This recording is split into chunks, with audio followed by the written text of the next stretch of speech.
collègue. La parole est à Monsieur Jean-Louis Masson du groupe Les Républicains pour 5 minutes maximum.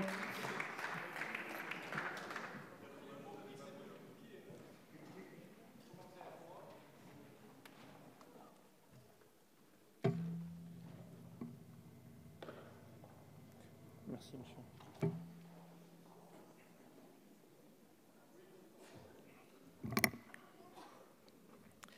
Madame la ministre garde des Sceaux, messieurs les ministres, mes chers collègues, je vais vous parler d'intégration, d'immigration et de laïcité, des sujets qui appellent cette phrase de Charles Péguy « Le triomphe des démagogues est passager, mais leurs ruines sont éternelles ».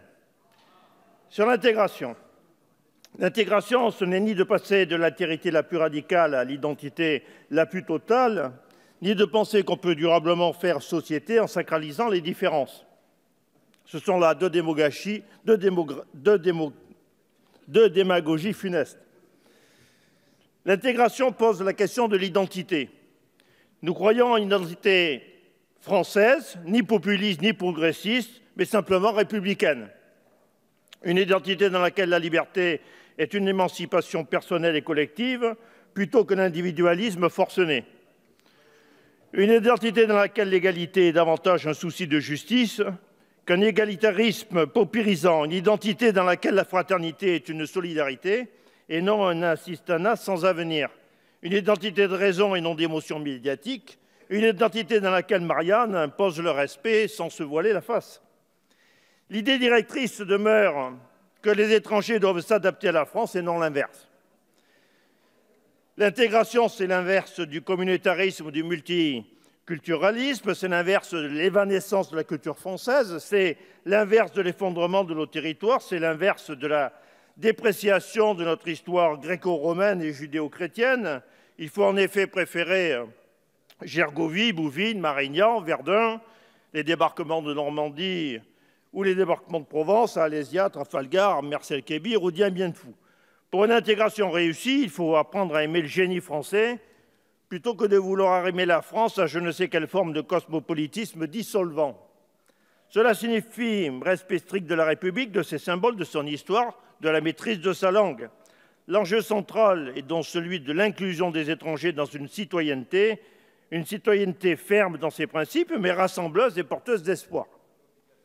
Sur l'immigration, il faut briser la tentation d'une morale bien pensante. Les phénomènes migratoires massifs et non maîtrisés sont dramatiques. Pour les éviter, nous proposons de revenir sur quelques-uns des aspects de la loi Asile-Immigration. Refus de l'extension du regroupement familial autour des mineurs, placement des demandeurs d'asile provenant de pays sûrs en centre de rétention jusqu'à leur expulsion, expulsion effective des étrangers en situation irrégulière, expulsion systématique des ressortissants étrangers ayant commis un crime ou un délit. Auquel on ajoute la réalisation de nouveaux critères conditionnant l'aide au développement qui serait assujettie à la délivrance de laissez-passer consulaires dans des délais utiles. La mise en place, par ailleurs, de quotas sectorisés et révisés annuellement par le Parlement. Sur la laïcité, nous nous opposons à toute modification de la loi de 1905. Le sujet de la laïcité suffit à comprendre les raisons de la défiance des Français envers le président.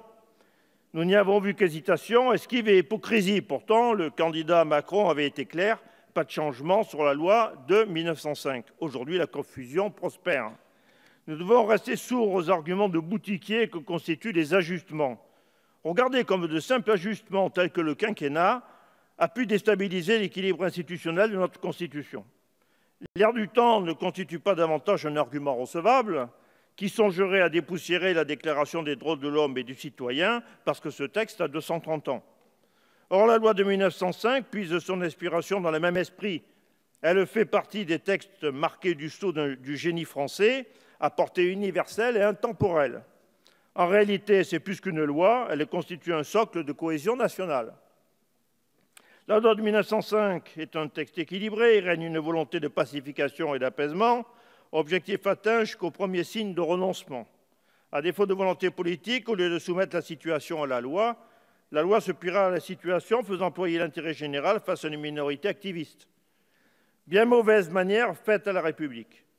Changer la loi de 1905 serait, pour le président Macron, reconnaître l'indigence de son diagnostic de candidat, la faiblesse de sa détermination républicaine et, bien entendu, avoir trompé le pays. Et pour conclure, qu'il me soit permis d'apprécier que l'Assemblée nationale s'empare à son tour du grand débat en complément des débats citoyens. Je déplore néanmoins que ce débat ne se conclue pas par un vote. Je suis surpris qu'un budget rectificatif ne soit pas à l'ordre du jour. J'ai l'impression que ce débat s'éternise sans fin, le fil s'étire inlassablement, comme pour repousser sans cesse le moment peut-être déceptif de la décision. L'affaire Benalla d'abord et les Gilets jaunes ensuite, avec ce grand débat, ont mis la France sur pause depuis 10 mois. Il est temps que cela cesse. Merci de votre attention. Merci, cher collègue.